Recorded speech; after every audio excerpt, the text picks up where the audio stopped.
আমার নাম হাশেম। আমি একজন পুলিশ এএসআই। আমি একটা ফাঁড়ির দায়িত্বে আছি বেশ কয়েক মাস ধরে।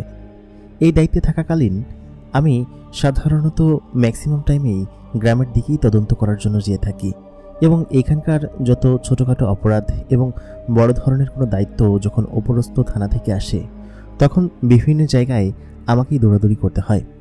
অন্যান্য যেসব কর্মকর্তারা আছে তারাও আমার সঙ্গে কাজ করে, তবে বেশিরভাগ সময় রাত্রেবেলায় আমাকে অভিযানগুলো চালানোর জন্য বিভিন্ন গ্রামে যেতে হতো এবং অনেক সময় আসামি গ্রেফতার করার জন্য বড় স্যারদের সঙ্গেও যেতে হতো এবং তাদের কাজও আমার নিজেকেই করা লাগতো। আমাদের এই এরিয়ায় তেমন কোনো অপরাধ বা এরকম কোনো সমস্যা ছিল না, তবে অপরাধ যে নেই এমনটা বলবো না, হতো। যেহেতু থানাধীন এলাকা ছিল না, যার কারণে আমার কাজের প্রেশার খুব একটা ছিল না, তবে কাজের প্রেশার হতো যখন থানা থেকে বড় কোনো কাজ আসতো। বেশিরভাগ সময় দেখা যেত রাত্রেবেলা অভিযান চালানোর জন্য এই গ্রাম ওই গ্রাম আর টহল দেওয়ার জন্য তো আছেই। সব মিলিয়ে আমাদের ওপর একটা অন্যরকম দায়িত্ব ছিল এবং কমিউনিটি পুলিশিংয়ের একটা বড় দল আমাকেই মাঝে মধ্যে চালাতে হতো। এলাকার বিট পুলিশিংয়ের যে দায়িত্ব আছে সেটাও মাঝে মধ্যে আমাকে নিতে হতো। সব মিলিয়ে প্রেশারের মধ্যে দিয়ে দিনকাল কাটছিল। যে রাতে আমার সঙ্গে ঘটনা ঘটে সেই রাতটি আমার জন্য ছিল এক দুর্বিষহ এবং অন্যরকম একটি রাত, যা কিনা আমার জীবনের সম্পূর্ণ মোড়কেই পাল্টে দিয়েছে।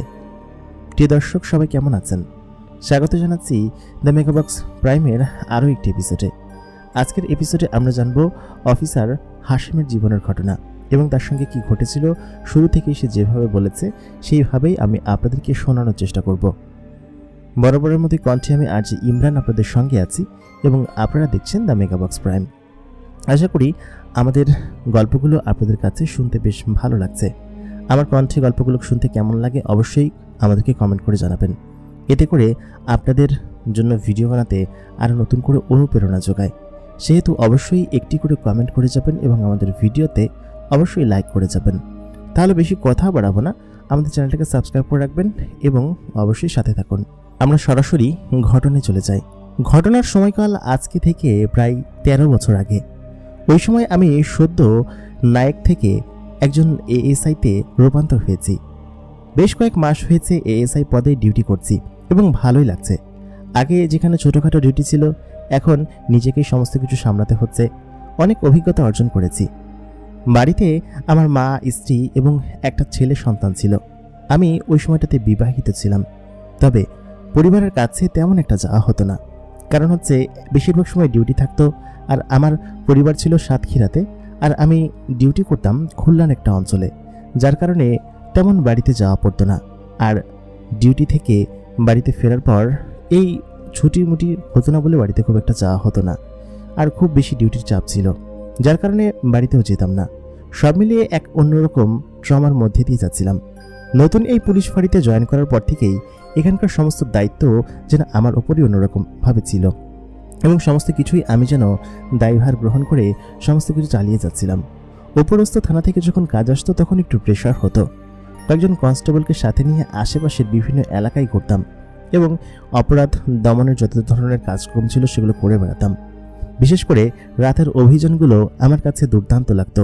কারণ হচ্ছে রাতে বিভিন্ন জায়গায় অভিযানে যেতাম, যেমন টহলের দায়িত্ব পড়তো ঈদের আগে আগে বা কোনো অনুষ্ঠান হলে, পাশাপাশি অনেক ধরনের কার্যক্রমের জন্য আসামি গ্রেফতার করার জন্য বা তল্লাশি করার জন্য আমরা বিভিন্ন জায়গায় যেতাম। তো সব মিলে এই জিনিসগুলো আমার কাছে ভালো লাগতো। তো যে রাতে আমার সঙ্গে ঘটনাটি ঘটে সেদিন ছিল এক আমাবস্যার রাত। চারিদিকটা ছিল ঘন অন্ধকার। আমি একটা টর্চ লাইট নিয়ে বের হলাম একজন কনস্টেবলকে সাথে করে নিয়ে। একজন দাগি আসামিকে ধরতে যেতে হবে, উপরের থেকে আদেশ আছে। আমার এরিয়ার মধ্যেই পড়েছে যেহেতু আমাকে সাথে করে নিয়ে যেতে হবে। যে কনস্টেবল ছিল সেই কনস্টেবল বলল, স্যার আজকে আমাকে একটু বাড়িতে যাইতে হবে, আমার বউ অনেক অসুস্থ। ছেলেটা সদ্য হলো বিয়ে করেছে কয়েক মাস, স্ত্রী অসুস্থ, সম্ভবত অন্তঃসত্ত্বা। এই মুহূর্তে তাকে আটকে রাখাটা কোনোভাবেই উচিত হবে না। আমি বললাম আচ্ছা ঠিক আছে ভাই, তুই যা। ওকে আমি ছেড়ে দিলাম। আর আরেকজনকে নিয়ে যাব, ও ওই গ্রামে যেতে নারাজ।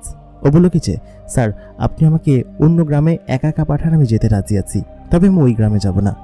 আমি তখন ওকে বললাম, কেন রে ভাই, ওই গ্রামে যাবে না কেন? ওই গ্রামে কি সমস্যা?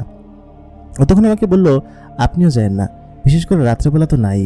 ওই গ্রামটা ভালো না, দুশান গ্রাম। অন্যান্য সকলে বলে যে ওই গ্রামে খারাপ কিছু আছে। ওই গ্রামে রাত্রবেলা কেউ যাতায়াত করে না। হিন্দুয়ানি এলাকা তো, ফাঁকা আর জঙ্গল দিয়ে ভরা। আপনি যে বাড়িতে যাবেন সেই বাড়িটাও একটা জঙ্গলি জায়গা। আপনি সোমেন পোদ্দারের বাড়িতে তো যাবেন। সোমেন পোদ্দারের বাড়িতে এর আগে আমি গিয়েছি। ওই ভিটার জঙ্গল পার হয়ে যেতে হয়।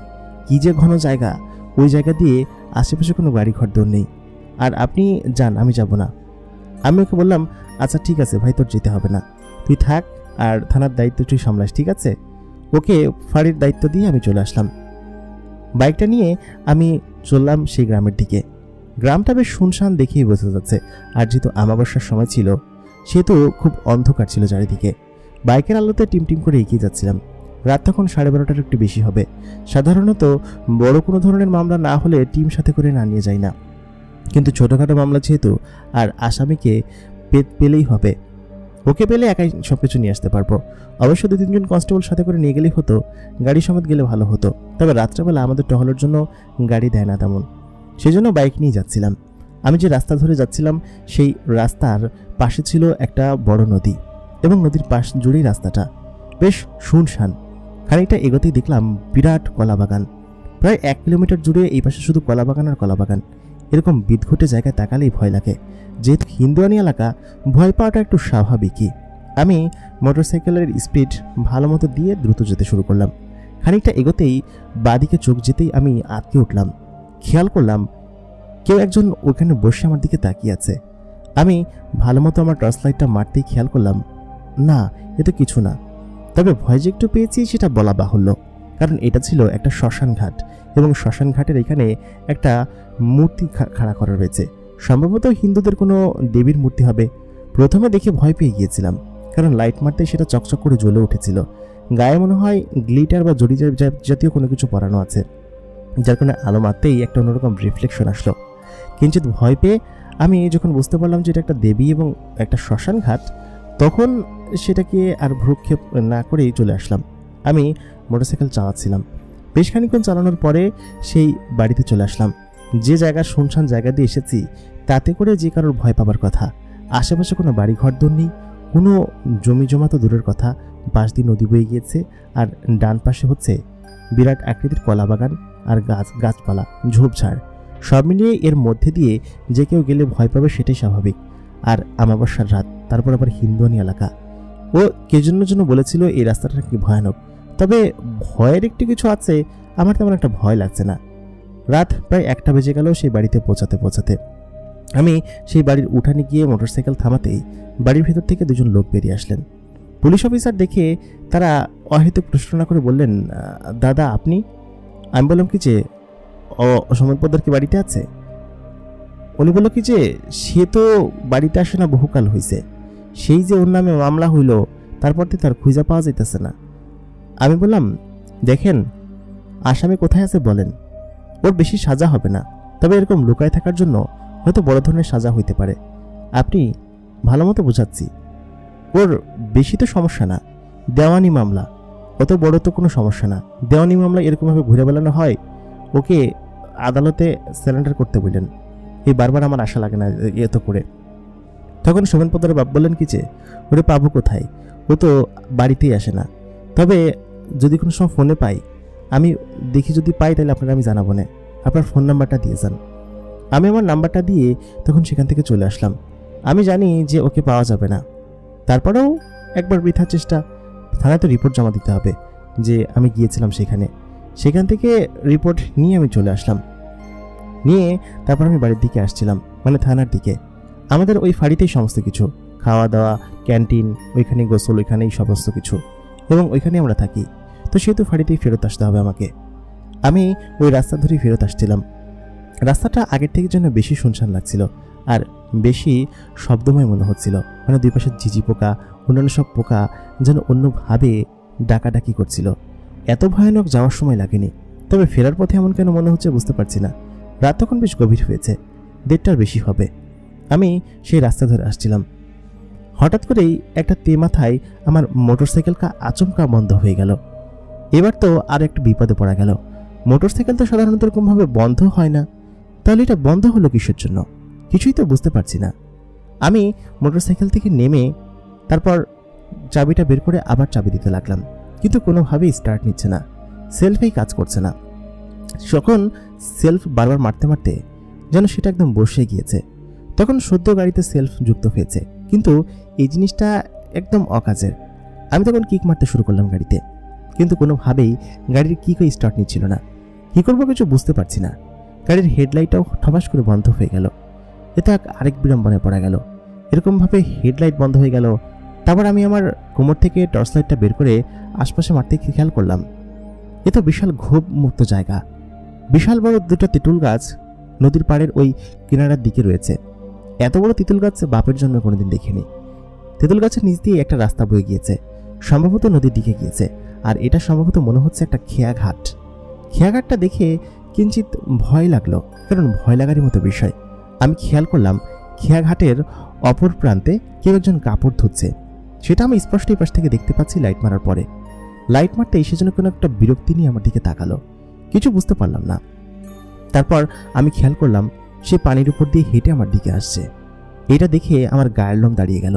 আমি ভয়ে কি করব কিছু না বুঝে উঠতে পেরে মোটরসাইকেলটা জোরে স্টার্ট দিতে লাগলাম, কিন্তু কোনোভাবেই মোটরসাইকেল আর স্টার্ট নিচ্ছিল না। খেয়াল করলাম যে মহিলাটি কাপড় ধুচ্ছিল তার পরনে ছিল সাদা রঙের পোশাক। তবে এরকম সাদা রঙের পোশাক পরে সে পানির উপর দিয়ে কীভাবে হেঁটে আসছে? আমি আবার লাইট মারতে খেয়াল করলাম সে প্রায় নদী পার হয়ে এই পাশে চলে এসেছে এবং এই পাশে আমার দিকে এগিয়ে আসছে। আমি জোরে একটা কিক মারতেই মোটরসাইকেল স্টার্ট নিল। তারপর লাইটটা কোমরে গুজে গাড়িটা জোরে স্টার্ট মারলাম। এরকম একটা জায়গায় এরকম একটা ভয়ানক পরিস্থিতিতে কখনো পড়বো সেটা ভাবতেই পারিনি। মহিলাটা কে ছিল? পানির উপর দিয়ে আসাটা তো অস্বাভাবিক বিষয়। আমার ভীষণ ভয় লাগতে শুরু করলো। এত পরিমাণ ভয় পেয়েছি যে আমি হাঁপাতে হাঁপাতে মোটরসাইকেল স্টার্ট দিয়ে সামনের দিকে এত জোরে ছুটছিলাম, আমার কাছে মনে হচ্ছিল যে ওই জিনিসটা আমার পেছন পেছন আসছে। ভয়ে আমার গলা শুকিয়ে যাওয়ার জোগাড়। আমি লুকিং গ্লাসে খেয়াল করতে দেখলাম সেই জিনিসটা সত্যি সত্যি আমার পেছনে উড়ে উড়ে আসছে। এটা দেখে আমার গায়ের লোম দাঁড়িয়ে গেল। আমি জোরে চিৎকার দিয়ে গাড়িটা জোরে চালাতে শুরু করলাম। খেয়াল করলাম সেই জিনিসটা আমার গাড়ির প্রায় বরাবর হয়ে গিয়েছে। জিনিসটাকে স্পষ্ট দেখতে পাচ্ছি না, তবে তার শরীরের অবয়ব বোঝা যাচ্ছে। মোটরসাইকেলের টিম আলোয় তার শরীরের কোনো কিছুই তেমনটা বোঝা যাচ্ছে না। সেই জিনিসটা আমার বরাবর যাচ্ছে। আমি যত জোরে যাচ্ছি ঠিক তত জোরেই সেই জিনিসটা আমার দিকে ছুটে আসছে। তারপর আমি পকেট থেকে লাইটটা বের করে সেই জিনিসটার দিকে মারলাম মোটরসাইকেল চালানো অবস্থায়। আমি খেয়াল করলাম একটা মেয়ে যার পরনে সাদা রঙের পোশাক পরা, তার চুলগুলো বিশাল এক লম্বা এবং সে আমার দিকে তাকিয়ে আছে। মেয়েটার চেহারা খুব ভালোভাবে বোঝা যাচ্ছে না, কারণ মুখে এক ধরনের নাকাব দেওয়া। তবে তার চোখ দেখে বোঝা যাচ্ছে যে সে কোনো মানুষের মতো কোনো কিছু, এবং সে আকাশে উঠছে এবং আমার সঙ্গে সঙ্গে ভেসে যাচ্ছে এবং আমার দিকে তাকিয়ে আছে। জিনিসটার চোখ দুটো একদম গাঢ় নীল, কারণ ততক্ষণে মেয়েটি আমার কাছাকাছি প্রায় চলে এসেছে। সে যখন প্রায় আমার কাছাকাছি চলে আসবে তখন মোটরসাইকেল নিয়ন্ত্রণ হারিয়ে আমি পড়ে গেলাম। পড়ে যাওয়ার পরে আমার লাইট, মোটরসাইকেল, আমি নিজে কোথায় আছি কিছুই আমি জানি না। আমার চোখ আস্তে আস্তে ঝাপসা হয়ে আসতে লাগলো। এত পরিমাণ ভয় আর অ্যাক্সিডেন্টের জোরে মাথায় এত পরিমাণ ব্যথা পেলাম যে আমার কিছুই যেন খেয়াল থাকলো না। আমি শুধু এতটুকু দেখলাম সেই মেয়েটা আমার মুখের উপর দাঁড়িয়ে আছে। তার মুখের কাছ থেকে নাকাবটা সরালো এবং আমি শুধুমাত্র এতটুকু দেখলাম যে একটা মেয়ে আমার দিকে হাত বাড়াচ্ছে। এর পরবর্তীতে আমার আর কিছু মনে নেই। সেখানে কি ঘটেছে বা আমি কোথায় আছি, কেন অ্যাক্সিডেন্ট হলো, কেনই বা মেয়েটা আমার কাছে আসলো, এটা কি ছিল এবং কেন আমি এটা দেখে ভয় পেয়েছি, সেসব বিষয়ে আমার যেন কোনো প্রকার ভয়ের ঘোর কাটছিল না এবং সব মিলিয়ে আমি তখন অজ্ঞান হয়ে গেলাম। আমার আর কিছু মনে রইল না। পরবর্তী কতদিন পরে আমার জ্ঞান ফিরেছে আমি বলতে পারবো না, তবে জ্ঞান ফিরে আমি নিজেকে যেখানে আবিষ্কার করলাম সেখানকার দেখার জন্য আমি মোটেই প্রস্তুত ছিলাম না। জায়গাটা ছিল সম্পূর্ণ অপরিচিত এবং ভিন্ন একটা জায়গা, যে জায়গা এর আগে কখনো আমি দেখেছি বলে মনে পড়ে না। খুবই অদ্ভুত এবং শুনশান একটা জায়গা। আমাকে একটা ছোট্ট বস্তি ঘরের মতো ঘরের ভিতরে শুয়ে রাখা হয়েছে। উপরে ছন দিয়ে সুন্দরভাবে ছাওয়া আর চারিদিকে ছন দিয়ে খুব সুন্দরভাবে ঘরটা তৈরি করা। ঘরের চারিদিকে এত সুন্দর পরিবেশ, আমি উঠে বসতেই দেখলাম যে জানালায় বসানো ছিল সেই জানালায় দিয়ে বাইরের দিকে খেয়াল করতে দেখলাম বাইরে বিশাল বড় বড় পাহাড় দেখা যাচ্ছে আর খুব বড় বড় গাছ। আমি কোন জায়গায় আছি এবং এটা কোন জায়গা কিছুই তো বুঝতে পারছি না। হাতটা নাড়াতে গিয়ে দেখলাম হাতে বেশ খানিকটা আঘাত পেয়েছি এবং হাতের বেশ খানিকটা জায়গা জুড়ে ছুলে গিয়েছে, সেখান থেকে লালা ঝরছে এবং সেই জায়গা বেশ খানিকটা সাদা হয়ে গিয়েছে। সম্ভবত পিছে আঘাত খেয়ে এই জায়গাটা একদম ঝুলে গিয়েছে। আর পা যে নাড়াবো, সম্ভবত পায়ের কোনো একটা জায়গায় আঘাত পেয়েছি, পা নাড়াতে পারছি না। আমাকে এখন কি তাহলে এরকমভাবে লোলা হয়ে বসেই কাটাতে হবে? সব মিলিয়ে গত রাতের এই ঘটনা, কে ছিল ওই মেয়েটি এবং কেনই সে নদীর ওপর দিয়ে হেঁটে আমার কাছে আসলো? আমি তো কিছুই বুঝতে পারছি না। তাহলে কি কেউ আমাকে কুড়িয়ে এখানে নিয়ে এসেছে অ্যাক্সিডেন্ট করার পরে? কিন্তু এটা কোন জায়গা? আমি যে জায়গা জিডিরত অবস্থায় ছিলাম সেই জায়গাটা তো এরকম না। এরকম পাহাড় পর্বত, এরকম ঘর, এরকম কোনো কিছুই তো সেখানে আমি কখনো দেখিনি। কিছুই বুঝতে পারছি না। আমি সঙ্গে সঙ্গেই যে বিছানার উপর শুয়েছিলাম সেটা বাঁশ দিয়ে তৈরি একটা বিছানা ছিল। সেখান থেকে নামতেই আমার পায়ে ব্যথা পেলাম এবং ব্যথা পেয়ে ওমা বলে একটা চিৎকার করে উঠলাম। সঙ্গে সঙ্গে এই বাইরে থেকে একজন বৃদ্ধা ঘরের ভিতরে ঢুকে আসলেন। বৃদ্ধাকে দেখতে বেশ অদ্ভুত। তার চাহনি খুব অদ্ভুত, মানে হচ্ছে তার একটা চোখ হচ্ছে কালো, আরেকটা চোখ হচ্ছে নীল বর্ণের। তার চোখের দিকে তাকিয়ে কিঞ্চিত আটকে উঠলাম। তিনি আমাকে বললেন, এই অবস্থায় ওঠা যাবে না, আপনার শরীর খারাপ, আপনি চুপচাপ এখানে শুয়ে পড়ুন, উঠলে আরো বেশি ব্যথা পাবেন। সত্যি সত্যিই আমি বেশ খানিকটা আঘাত পেয়েছি এবং আমার শরীরে এত পরিমাণ ক্ষতের দাগ যে আমি নিজের শরীর দিকে নিজেই কিছু বুঝতে পারছিলাম না। সব মিলিয়ে এত পরিমাণ অদ্ভুত লাগছে আমার কাছে। আমি তখন তাকে জিজ্ঞেস করলাম, এটা কোন জায়গা? তিনি তখন কোনো উত্তর দিলেন না। তিনি আমার দিকে ড্যাব ড্যাব করে তাকিয়ে থেকে বললেন, চুপচাপ এখানে বসে থাকুন, আপনার শুদ্ধমাত্র জ্ঞান ফিরেছে, আপনার জন্য খাবার নিয়ে আসছি। তাই বলে তিনি বাইরে চলে গেলেন। জায়গাটা খুবই অদ্ভুত। বৃদ্ধা আমাকে আপনি আপনি করে বলছে কেন সেটাই বুঝতে পারছি না। তবে গতকালকে যা ঘটেছে সেটা কি আদতেও সত্য, আর আমি এখন যেখানে আছি সেটাও কি সত্য? কিছুই তো আমি বুঝতে পারছি না। ওই জিনিসটা যদি কোনো খারাপ কিছু হয়ে থাকে তাহলে আমার ক্ষতি না করে আমাকে কেন এখানে নিয়ে এসেছে? আর এটা কোন জায়গা? কোনো কিছুই আমার মাথায় ঢুকছে না। আমি সেই জানালা দিয়ে বাইরে তাকাতেই খেয়াল করলাম দূরে মেঘগুলো উড়ে যাচ্ছে, সাদা সাদা মেঘ, এবং কোনো একটা পাহাড়ের ওপর আমি কোনো একটা ঘরের ভিতরে শুয়ে আছি। কিন্তু এরকম একটা জায়গায় কখন আসলাম? কিসের জন্য আসলাম? ছোটবেলায় পাহাড় সম্পর্কে অনেক শুনেছি, এমনকি একবার পাহাড়ে যাওয়া হয়েছে, তবে এত ঘন পাহাড় এবং এরকম সুন্দর জায়গায় কখনো আসা হয়নি। আমি সেখানে বসে আছি, কিছু একটা ভাবছি বসে বসে। খানিকক্ষণ বাদে আমার নাকে অন্যরকম একটা সুঘ্রাণ ভেসে আসলো। আমি খেয়াল করলাম গোলাপি রঙের জামা পরা, ঘের জাতীয় একটা ধরনের জামা পরা একটা মেয়ে আমার দিকে এগিয়ে আসছে। তার মুখে নাকাব পরা, চুলগুলো ছাড়া, চুলের উপরে একটা মুকুট জাতীয় কোনো কিছু পরা, এবং চুলগুলো এত সুন্দর করে বাঁধা যে তার চুলের দিকে যে কেউ তাকালে সেই মোর্ছা যাবে। সেই নীল চোখ বর্ণ দুটো, যে নীল চোখ দুটো গতকালকে রাত্রে দেখেছিলাম লাইট মারার পরে। আমি কিছু বুঝতে পারলাম না। মেয়েটার হাতে একটা বাটি, বাটির ভিতরে কিছু একটা আছে, হয়তো খাবার টাবার হবে। মেয়েটি আমার কাছে এগিয়ে আসলো, সুঘ্রাণটা আরো তীব্র হতে লাগলো। সে আমার পাশে থাকা ছোট্ট একটা কাঠের টেবিলের উপর সেই বাটিটা রাখলো এবং আমাকে বলল, খেয়ে নিন। আমি কিছু বুঝতে পারছি না। এই মেয়েটিকে, এই সেই নীল চোখ যেটা গতকালকে রাত্রে আমি দেখেছিলাম। মেয়েটিকে আমি জিজ্ঞেস করলাম যে আপনি কে এবং আপনি আমাকে এখানে কেন নিয়ে এসেছেন, এটা কোন জায়গা? মেয়েটি আমার প্রশ্নের কোনো জবাব দিল না, শুধু বলল, খেয়ে নিন, সমস্ত জবাব পরে হবে। তারপর মেয়েটি ঘর থেকে বেরিয়ে গেল এবং সেই বৃদ্ধা মহিলাটিও যাওয়ার সময় দরজাটা টেনে দিয়ে গেলেন। আমি যে হাঁটতে পারবো না সেটা আমি খুব ভালোভাবে জানি, কারণ পায়ে বেশ খানিকটা চোট পেয়েছি। এতখানি চোট পেয়েছি যে পা নাড়াতে পারছি না, ব্যথায় প্রচণ্ড কষ্ট হচ্ছে। তবে হাত নাড়াতে পারছি, হাতের বেশ খানিকটা অংশ চলে গিয়েছে, তাতে কোনো সমস্যা হচ্ছে না। আমি সেই স্যুপের বাটিটা নিয়ে খেতে শুরু করলাম। স্যুপটা ছিল অত্যন্ত দুর্দান্ত এবং কোনো কিছুর মাংস দিয়ে রান্না করা। কিসের মাংস সেটা ধরতে পারছি না, তবে খুব চমৎকার হয়েছে যেটা বলা বাহুল্য। সেটা খেয়ে আমি আবার ঘুমিয়ে পড়লাম, কারণ ঘুম ঘুম পাচ্ছিল। এরকম অবস্থায় বসে থাকলে চলবে না। বেশ খানিকক্ষণ বাইরের দিকে তাকিয়ে থেকে কখন যে ঘুমিয়ে পড়েছি বলতে পারবো না।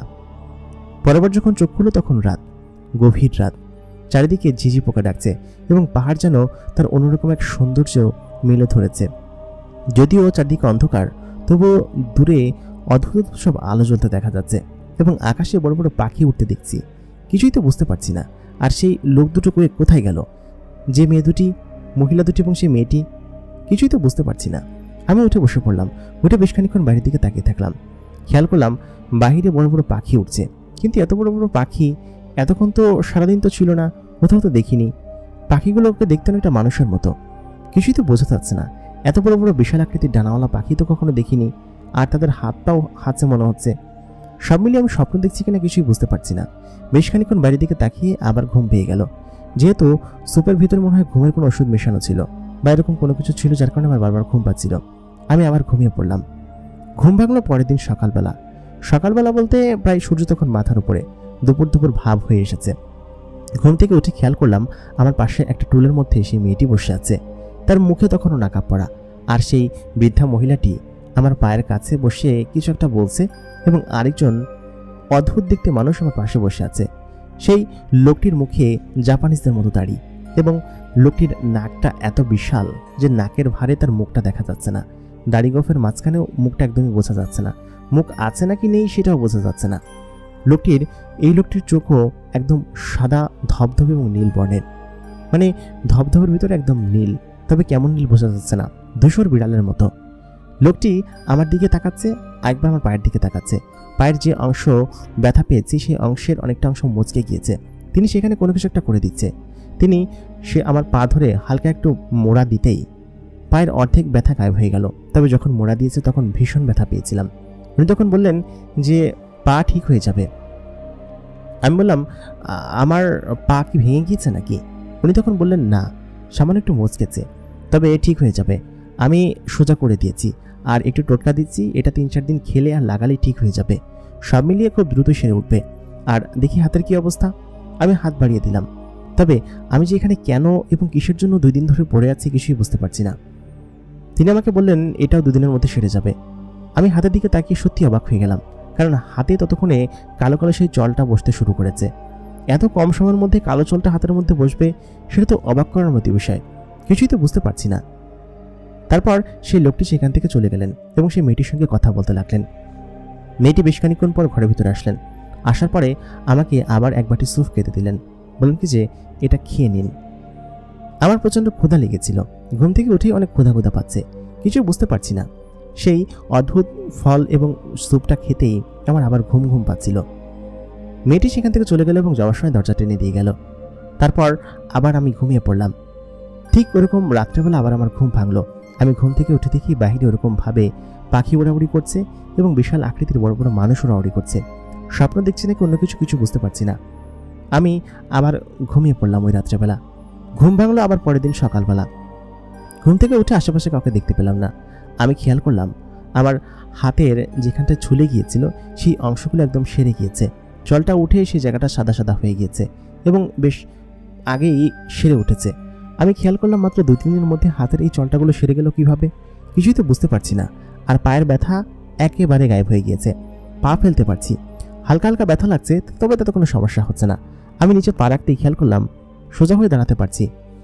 আমি তখন বেশ খানিকটা আনন্দিত হলাম, তবে এটা ভেবে অবাক লাগছিল যে মাত্র 3 দিনের ভিতরে আমার হাতের ঘা এবং সমস্ত ব্যথা, বিষ এবং মচকানো সেরে গেল কিভাবে, কিছুই তো বুঝে উঠতে পারছি না। তারপর আমি বাইরে আসলাম।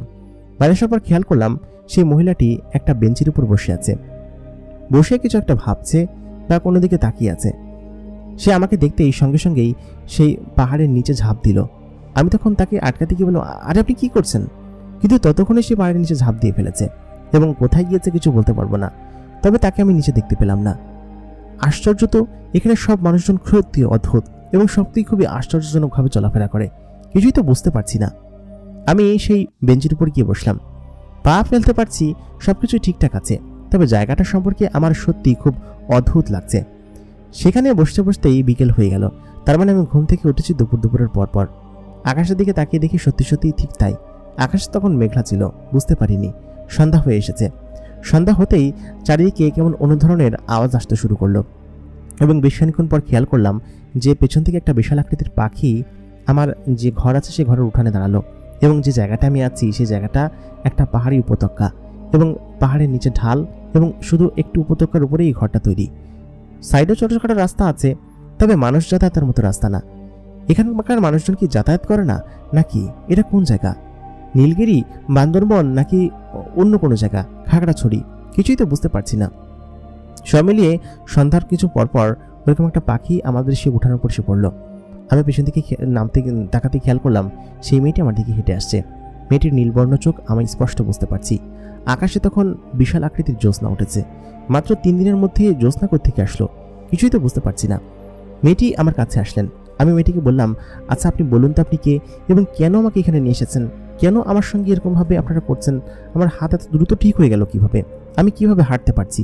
প্রথম দিন যখন জ্ঞান ফিরেছিল তখন তো হাঁটতেই পারছিলাম না।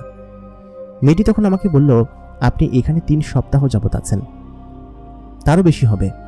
প্রথম সপ্তাহ তো ধরিনি, প্রায় 1 মাসের বেশি হবে, এবং 1 মাস ধরে আপনার ট্রিটমেন্ট চলছে। আমি তখন বললাম, 1 মাস? আমি তো মাত্র 3 দিন ধরে এখানে আছি। 2 দিন? ওয়েট, আমি কিন্তু কিছু বুঝতে পারছি না। সেজন্য বোধহয় আকাশে জ্যোৎস্না উঠেছে, আর সব মিলিয়ে 1 মাস কী হবে? মেয়েটি তখন তার মুখের নাকাব সরালো। আমি তার মুখের সেই অবয়ব দেখে সত্যি বিস্মিত হলাম। এই সেই চেহারা, সেদিন অজ্ঞান হয়ে যাওয়ার সময় এরকম চেহারাতে দেখেছিলাম, তবে অন্ধকারে আবছা আবছা বোঝা যাচ্ছিল না। আমি মেয়েটির চোখের দিকে তাকিয়ে সত্যি অবাক হলাম। চোখ দুটো একদম জলজল এবং প্রাণোজ্জ্বল। কি সুন্দর চোখ! এত সুন্দর চোখ কোনো মানুষের হতে পারে? আমি তখন তাকে বললাম, মাশাআল্লাহ, আপনি অসম্ভব রকম সুন্দরী। মেয়েটি তখন আমাকে উত্তর দিল, আমরা সুন্দরী হই, এবং সব মিলিয়ে আপনি এখন ভালো আছেন তো? আমি তখন বললাম, এখন সব কিছু ঠিকঠাক আছে, তবে আমি হিসাব মেলাতে পারছি না। আমি এখানে 1 মাস ধরে কিভাবে আছি কিছুই তো বুঝতে পারছি না। আর আপনি কে? আর আমি এই পাহাড়ে আসলাম কিভাবে? আমার সত্যি কোনো কিছু মাথায় ঢুকছে না। মেয়েটি তখন বলল, সমস্ত কিছু বুঝতে পারবেন, তবে সম্ভবত আপনি এইখানে বেশ কিছুদিন ধরে ঘরের ভিতর বন্দি থাকায় আপনার মধ্যে এক ধরনের জড়তা কাজ করছে। আপনি আমার সঙ্গে চলুন, একটা জায়গায় ঘুরতে নিয়ে যাই। জায়গাটা আপনার ভালো লাগবে। আমরা রাত্রেবেলা সেখানে যাই, বিশেষ করে যখন ভালো লাগে না তখন আমি সেখানে যাই। খুব অদ্ভুত সুন্দর জায়গা, যাবেন আপনি আমার সঙ্গে? আমি তখন বললাম, হ্যাঁ যাব। মেয়েটি তখন তার হাত বাড়িয়ে দিল। আমি বিস্মিত হলাম, কারণ মেয়েটি যে তার হাত বাড়িয়ে দেবে সেটা একদমই ভাবতে পারিনি। আমি খপ করে তার হাত ধরে ফেললাম। সত্যি কথা, এত নরম মোমের মতো হাত এর আগে আমি কখনো ধরিনি। মেয়েটি হাত ধরতেই আমার বুকের ভিতরে যেন অন্যরকম একটা বাড়ি মেরে উঠল। তখন আমার খেয়াল হলো যে মেয়েটি আসলে অসম্ভব রকমের রূপবতী এবং তার শরীর অসম্ভব রকমের নরম। সে আমার সঙ্গে কথা বলতে বলতেই হঠাৎ করে দৃশ্যপট পরিবর্তন হলো। আমি নিজেকে আবিষ্কার করলাম বিরাট এক উপত্যকার উপর, যেখানে দূরে একটা ঝর্ণা সাদা মতো করে পড়ছে, সেটা স্পষ্ট চাঁদের আলোতে বোঝা যাচ্ছে। আর খুব সুন্দর একটা বেঞ্চি পাতা রয়েছে সেখানে। এটা দেখে সত্যি আমি বিস্মিত হলাম, এবং সঙ্গে সঙ্গে পট কীভাবে পরিবর্তন হয়ে গেল কিছু বুঝতে পারলাম না। আমি মেয়েটিকে প্রশ্ন করলাম, আপনারা কারা এবং আমি কোথায় আছি? আমার তো কিছুই মাথায় ঢুকছে না। মেয়েটি তখন আমাকে উত্তর করতে লাগলো, সেদিন রাতে আপনি যখন আমাকে দেখে ভয় পেলেন, ভয় পেয়ে আপনি অ্যাক্সিডেন্ট করলেন, সেদিন আসলে আমি আপনার কোনো ক্ষতি করতে চাইনি, অথবা আমি আপনার কাছেও আসতে চাইনি। তবে আপনি আমাকে দেখে পালাচ্ছিলেন, সেটা ভেবে আমি ভাবলাম যে আপনাকে বলি যে আপনি ভয় পেন না। কিন্তু সেদিন ভয় পেয়ে আপনি একটা অ্যাক্সিডেন্ট করলেন, গুরুতর একটা অ্যাক্সিডেন্ট হলো, আপনার গুরুতর ক্ষতি হয়ে গেল। সেই থেকেই আমার মন ভীষণ খারাপ ছিল। আপনি সেদিন যখন আমাকে ওইখানে দেখে লাইট মারলেন, তখন লাইটটা দেখে আমি এক প্রকার উৎফুল্ল হয়ে তার দিকে ছুটে আসতে চাইছিলাম। তবে সেটা যে কোনো মানুষ মেরেছে সেটা সম্পর্কে আমার কোনো প্রকার আইডিয়া ছিল না। আমি লাইটটার দিকেই মূলত উৎফুল্ল হয়ে এসেছিলাম। আমি এর আগে কখনো মানুষের দুনিয়ায় যাইনি, ওই দিনই প্রথম মানুষের দুনিয়ায় গিয়েছিলাম। এবং কোথা থেকে এরকম একটা আলো আসছে, সর্বপ্রথম আমি আলোটা দেখে মনে করেছি সম্ভবত আমাদের গোত্রের কেউ যদি এরকমভাবে চলাফেরা করে এবং আলো আসে দূর থেকে, তার মানে বোঝা যায় যে ওরা এদিক দিয়ে যাতায়াত করছে। শুরুতে আমি ওরকম কাউকে ভেবেই কাছে এগিয়ে গিয়েছিলাম। পরবর্তীতে দেখলাম না, লাইটটা নিভে সেই লাইটটা দ্রুত গতিতে ছুটে চলছিল। আমি সেই লাইটটাকে ধরার চেষ্টা করছিলাম। প্রথমে ভেবেছিলাম যে এটা আমাদের গোত্রের কেউ হবে, কিন্তু না। আমি যখন আপনাকে ঠিকমতো দেখলাম তখন খেয়াল করলাম যে আপনি একটা মানুষ, এবং মানুষ এর আগে আমি কখনো দেখিনি। আপনাকে দেখে সত্যি আমি বিস্মিত হলাম, এবং আপনি আমাকে দেখে ভয় পেয়ে সঙ্গে সঙ্গেই নিচে ছিটকে পড়ে গেলেন। বিরাট একটা অ্যাক্সিডেন্ট হলো আপনাকে দেখে সত্যি সেরাতে আমি ভীষণ কষ্ট পেয়েছিলাম যে আমার ভুলের কারণেই হয়তো এমনটা হলো। আমি যদি সেদিন ওইখানে না আসতাম এরকমভাবে আপনার কাছে তেড়ে, তাহলে হয়তো ভয় পেতেন না, অথবা এরকমভাবে পড়েও যেতেন না। শুধুমাত্র আমার কারণেই এমনটা হয়েছে। এই জন্য আমি নিজেকে অনেকটা দায়ী মনে করি, যার কারণে আমি এখানে এনে আপনার ট্রিটমেন্ট করছি, এবং আপনি অনেকটা সুস্থ হয়ে গিয়েছেন। সাধারণত এখানে আমরা থাকি না। আমাদের বাড়ি মানে আমার বাবা, ভাই এবং পরিবার মিলে মোট 128 জন আমরা একটা গোত্রে থাকি। সেই গোত্রটা ওইদিকে। এখানে একটা ঘর করে রেখেছি, আমার এক নানি এখানে থাকেন, তেনার কাছেই তোমাকে রেখেছি, এবং তুমি এখানে প্রায় 1 মাস যাবত আছো। আমি জানি যে চিকিৎসাধীন থাকা অবস্থায় তোমাকে যদি এসব বলতাম তাহলে হয়তো তুমি অনেকটা ভয় পেতে বা তোমাকে সুস্থ করা যেত না, যার কারণে তোমাকে ঘুম পাড়িয়ে তোমার চিকিৎসা করা হয়েছে। প্রত্যেকদিন ওই বৃদ্ধ লোকটা এসে তোমার পা ঠিক করে দিয়ে যেতেন আর তোমার ঘাগুলোকে পরিষ্কার করে দিয়ে যেতেন, যার কারণে তুমি এত দ্রুত সেরে উঠতে পেরেছো। তোমার যে পরিমাণ ঘা হয়েছিল এবং যে পরিমাণ ব্যথা তুমি পেয়েছিলে পায়ে, ভেঙে যাবার জোগাড়, সব মিলিয়ে উনি তোমাকে সমস্ত ট্রিটমেন্ট করিয়েছে এবং এখন মনে হচ্ছে তুমি সুস্থ। আর আমি এতদিন তোমার কাছে যাইনি, কারণ আমি 3 দিনই এখানে এসেছি এবং 3 দিনই তুমি ঘুমিয়েছিলে এবং এই কারণে তোমাকে আমি কেমন কিছু জানাতে পারিনি। সব মিলিয়ে তখন আমার কাছে একটা প্রশ্ন জাগতে শুরু করলো যে আপনারা তাহলে কারা? মানুষের দুনিয়ায় যাননি, আপনি যেসব কথা বলছেন এসব উদ্ভট কথাবার্তা তো এর আগে আমি কখনো শুনিনি। সব মিলিয়ে তো আমি অবাক হয়ে যাচ্ছি, আপনি কে বলুন তো? মেয়েটি তখন বলে উঠল, আমরা হচ্ছে জিন জাতি এবং জিনেদের কাবিলা আমরা বসবাস করি। আমি জানি মানুষকে আল্লাহ তাআলা সৃষ্টি করেছেন, যে আল্লাহ তাআলা আমাদেরকে সৃষ্টি করেছেন, আমাদেরকে আগে সৃষ্টি করেছেন এবং আপনাদেরকে পরে সৃষ্টি করেছে। আমাদের দিয়েছে অলৌকিক ক্ষমতা আর আপনাদের দিয়েছে বুদ্ধিমত্তা। সব মিলিয়ে আপনাদের সঙ্গে দেখা করার খুব ইচ্ছে ছিল আমার, এই কারণে মানুষের দিনে গিয়েছিলাম। তবে আচমকা এরকম একটা অপরাধ আমার দ্বারা সংগঠিত হয়ে যাবে সেটা আমি ভাবতে পারিনি। মেয়েটি আমার হাত ধরে বলল, আপনি আমাকে মাফ করবেন। আমি তখন বললাম, আরে না না, আপনি তো এটা ইচ্ছা করে করেননি, সম্ভবত কোনো একটা কিউরিওসিটি থেকে হয়ে গিয়েছে। তবে আপনি যে আমার সেবা করেছেন এতদিন এখানে রেখে, সব মিলিয়ে আপনার প্রতি আমি কৃতজ্ঞ এবং আপনি আমাকে যে এতটা নিরাপদে এখানে রেখেছেন সেটাই বা কয়জন করে। আপনি তো চাইলে আমাকে ফেলে চলে আসতে পারতেন, তাই না? হয়তো সেটাতে সেখানে মারাও যেতে পারতাম রক্তক্ষরণ হয়ে, কিন্তু আপনি সেটা করেননি, আমি তো টেরও পেতাম না। মেয়েটি তখন বলল, ওইটা আমার দায়িত্ব ছিল। আমি বললাম যে আপনি আসলে খুব ভালো, আপনি পরীটা যেমন ভালো, আপনাদেরকে তো পরীই বলে, তাই না? মেয়েটি বলল কি যে তা বলতে পারবো না, তবে আমরা মেয়ে জিন, আপনি যদি পরিমাণ নামে ডাকতে চান তাহলে পরিণামে ডাকতে পারেন। আমি বললাম, আচ্ছা ঠিক আছে, আপনাকে আমি পরিণামে ডাকি, আপনি যে অসম্ভব পরীর মতো সুন্দর। মেয়েটি তখন বলল, পরী কি? আমি বললাম, এই যে জিনেদের মেয়ে ভার্সনকে পরী বলা হয় এবং মেয়ে জিনদেরকেই পরী বলি আমরা। তখন উনি বলল কি যে, আচ্ছা তাহলে তোমরা জিন সম্পর্কে জানো, তাই না? আমি বললাম, হ্যাঁ টুকটাক জানি, তবে চোখের সামনে এরকম সৌন্দর্য প্রথমবার দেখলাম। আপনি সত্যি অনেক সুন্দরী এবং এত সুন্দরী মেয়ের আগে আমি কখনো দেখিনি। মেয়েটি আমাকে বলল যে, আচ্ছা ঠিক আছে, এত ওইরকম করে বলতে হবে না, আমি অত সুন্দরীও নই, তবে আপনাকে দেখে মনে হচ্ছে আপনি বেশ বলিষ্ঠ পুরুষ এবং সব মিলিয়ে আপনি অনেক ভালো একজন মানুষ, তা না হলে এরকম শান্তশিষ্টভাবে এখানে থাকার তো কথা না।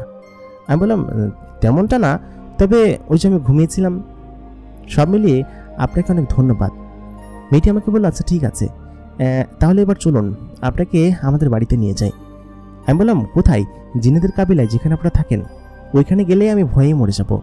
এত পরিমাণ জিন আমি জীবনে কোনোদিন জিন দেখিনি। মেয়েটি আমাকে বলল, জিন দেখতে কোনো ভাল্লুক অথবা কোনো ভয়ঙ্কর প্রাণীদের মতো হয় না। আমাদের গোত্রের জিনেরা খুব ভালো এবং তারা সকলের সঙ্গে খুব ভালো ব্যবহার করে। আমি আপনার কথা বলেছি ওদেরকে, ওরা আপনাকে নিয়ে তেমন কোনো কিছু বলবে না, তবে আপনাকে দেখতে এক্সাইটেড। এই জন্য ভেবেছি যে আপনি সুস্থ হলে তখন আপনাকে আমাদের বাড়িতে নিয়ে যাব।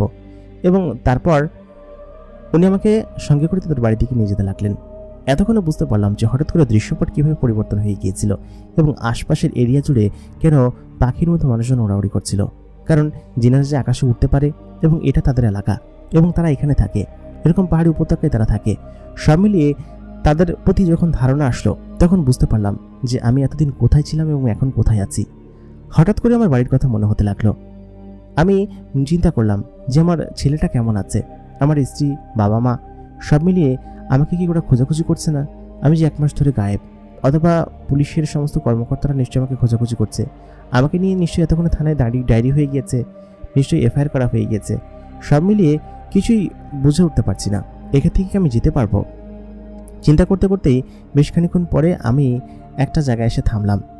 জায়গাটা ছিল বিস্তীর্ণ গাছ দিয়ে ঘেরা এবং সেই গাছের ভিতরে বড় আকৃতির একটা গুহা টাইপ জায়গা। সেই গুহার ভিতর দিয়ে ও আমাকে ভিতরে নিয়ে গেল। এটার ভিতরে নাকি ওরা 128 জনের একটা জিন পরিবার থাকে এবং এরকম জিন পরিবার এই কাবিলায় প্রায় 100 খানিকের উপরে আছে এবং এরকম নিয়েই একটা জিনের কাবিলা বা জিনের সর্দার এরিয়া তৈরি হয়। আমাকে ভিতরে নিয়ে গেল। ভিতরে নিয়ে যাওয়ার পর ছোট ছোট জিনের বাচ্চারা এগিয়ে আসলো। তারা দেখতে খুবই অদ্ভুত। তাদের কানগুলো বিশাল আকৃতির, বড় বড় লম্বা এবং খাড়া, তাদের দাঁতগুলো বাইরের দিকে বেরিয়ে আছে এবং চোখ মুখ উপরের দিকে। সব মিলিয়ে তাদেরকে দেখতে একটু উইয়ার্ড লাগে। তবে মেয়েটি আমাকে বলল, এরা হচ্ছে আমাদের এখানকার বাচ্চা এবং ওরা এখনও নিষ্পাপ, ওরা জিনদের ক্ষমতা সম্পর্কে, বৈষম্য সম্পর্কে কিছু বোঝে না। তবে আমরা বড় রাজাদেরকে দেখছেন, এরা সকলের রূপ পরিবর্তন করে আছে শুধুমাত্র আপনার জন্য। আমাদের আসল রূপ দেখলে হয়তো আপনারা একটু ভয় পাবেন, এই জন্য আসলে সেটা দেখাচ্ছি না। আমি তখন বললাম যে আমি দেখতে চাই। উনি তখন বললেন, না, দেখালে ভয় পাবেন, সেহেতু এটাই আমাদের আসল রূপ ধরে নেন। আমরা যখন যে রূপ ধারণ করি সেটাই আমাদের আসল রূপ, বুঝতে পারছেন? তখন সেখানকার যে বড় মুরব্বী একজন লোক ছিলেন, তিনি আমার কাছে এগিয়ে আসলেন। এগিয়ে এসে বললেন যে তুমি জোর বাঁচা বেঁচে গিয়েছো, আমাদের এখানে এই পর্যন্ত কোনো মানুষ এসে ফেরত যেতে পারেনি, তবে আমার মেয়ের বন্ধু বলে তুমি এখান থেকে যেতে পারছো। তখন সে একটু হেসে দিয়ে বলল, আরে তোমাকে ভয় দেখাচ্ছি, তবে ও যখন প্রথম তোমার সম্পর্কে বলল তখন ভেবেছিলাম যে তোমাকে শাস্তি দিব, যে তুমি এমনটা কেন করলে বা ওকে ধোকা কেন দিলে। সব মিলিয়ে যাই হোক, তুমি এসেছো যেহেতু এখানে থেকে যাও। আমি বললাম, থেকে যাও মানে? তখন উনি বললেন, না রে, এখানের আত্মীয়তা গ্রহণ করো, তারপর ও তোমাকে দিয়ে আসবে, তুমি নিশ্চয়ই তখন সুস্থ হয়ে গিয়েছো।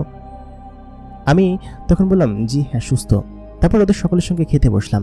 ওরা আমাকে বেশ কিছু মিষ্টি খেতে দিল, আর ওরা যা খাচ্ছিল সেগুলো খাওয়ার যোগ্য ছিল না, কারণ সকলে বিশাল আকৃতির বড় বড় হাড় নিয়ে বসেছিল। এত বড় হাড় আমি তো চেটেও খেতে পারবো না, আর ওরা কামড়ে কামড়ে গুঁড়ো গুঁড়ো করে খেয়ে ফেলছে। ওদের প্রধান খাদ্যই এটা। বাচ্চাগুলো এক একটা হাড় নিয়ে দৌড়াদৌড়ি করছে আর খাচ্ছে। সব মিলিয়ে কিছু বিভৎস লাগছিল, তবে কিছু করার ছিল না। আমাকে যদি এখান থেকে যেতে হয় তাহলে এদের সঙ্গে কোঅপারেট করতে হবে। খাওয়া দাওয়া শেষ করে মেয়েটি আমাকে বাইরে নিয়ে আসলো। বলল কি যে আজকে রাতে আপনাকে দিয়ে আসবো, আপনাকে এখানে রাখতে চেয়েছিলাম, তবে অন্য কোনো সর্দাররা দেখলে সমস্যা হবে, ওরা ঝামেলা করবে।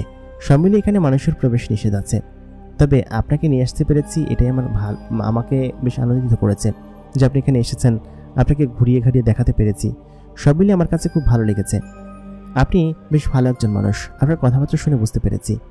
আমি তখন মেয়েটিকে বললাম যে আপনিও খুব ভালো, এবং আপনি আমাকে যেভাবে ট্রিটমেন্ট করেছেন অন্য কেউ হলে হয়তো ওইখানে ফেলে চলে আসতো। ওই দিন রাত্রেবেলা মেয়েটি আমাকে সেই স্থানে নামিয়ে দিয়ে গেল, যেই স্থানে আমাকে ওই মেয়েটি প্রথমবার এখান থেকে তুলে নিয়ে গিয়েছিল, এবং যে স্থান দেখে আমি ভয় পেয়েছিলাম। মেয়েটি আমাকে সেই স্থানে দিয়ে গেল। আমি খেয়াল করলাম যে মেয়েটি আমাকে নামিয়ে দিয়ে বলল যে আপনি ভালো থাকবেন, কোনোদিন যদি প্রয়োজন হয় তাহলে আমাকে স্মরণ করবেন, আমি আপনার কাছে হাজির হব।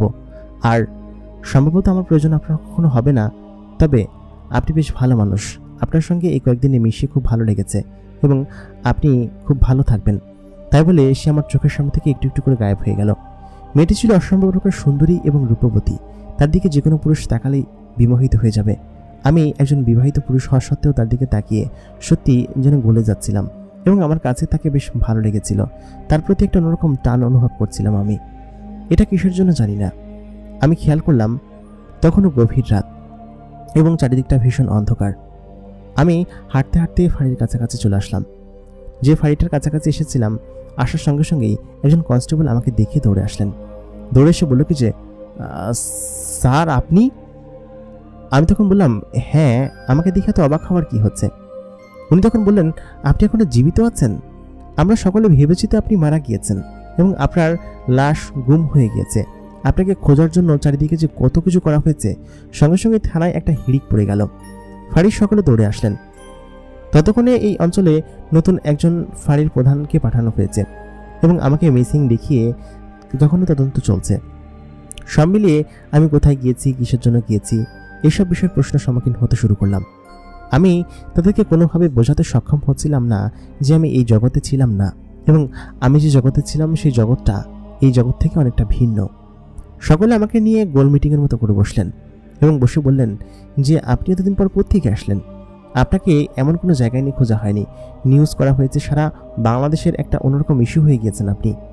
আপনি এত বছর পর কোত্থেকে আসলেন, এত মাস পর কোত্থেকে আসলেন? আমি তখন বললাম যে সত্যটা বললে আপনাকে মেনে নিতে পারবেন তো? ওনারা তখন বললেন, কিসের সত্য? এবং আপনার মোটরসাইকেল সেই রাতে ওইখানে ওরকমভাবে পড়ে থাকতে দেখে আমরা তো সকলে ভয় পেয়ে গিয়েছিলাম যে আপনাকে আবার কেউ অপহরণ করে নিয়ে গেল কিনা। আপনাকে তো সারাদিন ওই দিন খুঁজেই পাওয়া যাচ্ছিল না।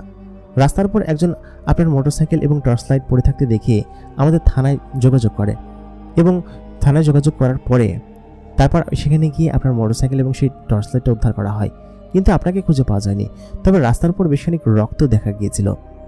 সম্ভবত ভেবেছে যে আপনাকে কেউ হত্যা করে গুম করে ফেলেছে, এই জন্য থানায় তো আপনার নামে মামলা হয়েছে বেশ কয়েকটা, আপনাকে মিসিং দেখিয়ে মামলা হয়েছে।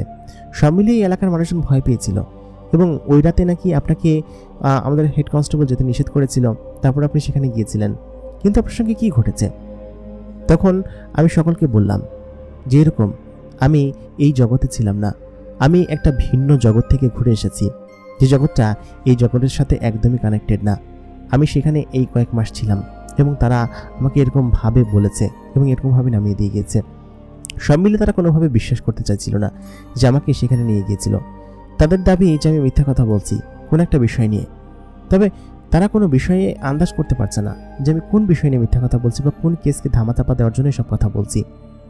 পরবর্তীতে আমাকে নিয়ে নিউজ হয়েছিল সেই সময়টাতে, এবং আমাকে নিয়ে যখন নিউজ করা হলো এবং তদন্ত কমিটিও গঠন করা হলো যে কেন আমি এমনটা করেছি, তারা কেউ বিশ্বাস করতে চাইছিল না। পরবর্তীতে ওইখানকার কিছু লোক এবং তদন্ত অনুযায়ী তারা বলল কি যে হ্যাঁ, এই এলাকায় জিনেদের উপদ্রব আছে এবং জিনেরা এর আগেও কয়েকজনকে তুলে নিয়ে গিয়েছে, তাদেরকে ফেরত দিয়ে যায়নি। তখন তারা বিশ্বাস করলো যে সত্যি সত্যি আমাকে কোনো একটা জিনে ধরে নিয়ে গিয়েছিল এবং আমি এরকমভাবে এখানে এতদিন ছিলাম। এবং সমস্ত আলামত যখন বললাম, ওইখান থেকে ফিরে আসা এক লোক বলল হ্যাঁ, এর আগেও আমি ওইখানে গিয়েছিলাম এবং ঠিক এরকম একটা জায়গায় গিয়েছিলাম। তখন সকলে বিশ্বাস করলো। ততক্ষণে আমি বরখাস্ত, কারণ হচ্ছে তারা ভেবেছে নিশ্চয়ই কোনো কেসকে লুকানোর জন্য আমাকে এরকমভাবে ওদেরকে বলছি বা ওদেরকে এরকমভাবে মিসগাইড করার চেষ্টা করছি। এবং আমি এই কয়েক মাস বাড়িতে ছিলাম, যে কয়েক মাস সাসপেন্ডেড ছিলাম। বাড়িতে থাকাকালীন সময়ে আমার পরিবারের সকলে বিষয়গুলো জানে এবং তারা সকলে এই গল্পগুলো শুনতে চেয়েছে যে সেখানে কেমন ছিল, কি ছিল। আমি সেই গল্পগুলো ওদেরকে এখনও বলি যে সে জায়গাটা কেমন ছিল, বিশেষ করে সেই মেয়েটার কথা এবং সেই মেয়েটা আমাকে কীভাবে সাহায্য করেছে। এবং সেই মেয়েটার সম্পর্কে আমার স্ত্রী অবশ্য এখন পর্যন্ত জেলাস ফিল করে, বলে কি যে সেই পুরীর সঙ্গে চলে গেলেই তো পারতা, এখানে কেন আসলা, মানে যখন তার সঙ্গে কোনো কিছু নিয়ে ঝগড়া লাগে। এখন অবশ্য আমি আমার পরিবার নিয়েই এক জায়গায় আছি এবং এখানেই থাকি, এবং বর্তমানে আমি একজন এসআই পদপ্রার্থী এবং এসআই পদে যুক্ত আছি এবং আমার পদোন্নতি নিয়ে আমি আমার বর্তমান থানাধীন এলাকায় আছি। তো সব মিলিয়ে সেই মেয়েটির কথা আসলে আমি ভুলতে পারবো না কখনো। সেই মেয়েটি এত পরিমাণ সুন্দরী, যদিও সে বলেছে যে এটা তার আসল রূপ নয়, তার অন্য রূপও আছে এবং তারা যখন যে রূপ ধারণ করে সেটা তার তখনকার রূপ। তো সব মিলিয়ে তার প্রতি একটা অন্যরকম মায়া এখন পর্যন্ত আমার রয়েছে এবং আমি সম্ভবত তাকে মিস করি এবং মনে করি যে সে যদি কোনোদিন আসে আমার কাছে, তাহলে হয়তো তাকে দেখে আমি চিনে ফেলবো। কোনোদিন আসবে কিনা জানি না, তবে এখনও পর্যন্ত তার অপেক্ষায় আমি থাকি যে সে হয়তো কোনোদিন আসবে। প্রিয় দর্শক, আমাদের আজকের ঘটনাটি আপনাদের কাছে কেমন লাগলো কমেন্ট করে জানাতে ভুলবেন না। আশা করি ঘটনাটি আপনাদের কাছে ভালো লেগেছে। এতক্ষণ কণ্ঠে আপনাদের সঙ্গে আর যে ইমরান আমি সঙ্গে ছিলাম এবং আপনারা দেখছেন দ্য মেকাবক্স প্রাইম। আমাদের ঘটনাগুলো কেমন লাগছে কমেন্ট করুন, বেশি করে লাইক করুন এবং নতুন হলে আমাদের চ্যানেলটাকে সাবস্ক্রাইব করুন। দেখা হচ্ছে পরবর্তী এপিসোডে নতুন কোনো ঘটনা নিয়ে। ততক্ষণ পর্যন্ত সকলে ভালো থাকবেন, সুস্থ থাকবেন। খোদা হাফেজ।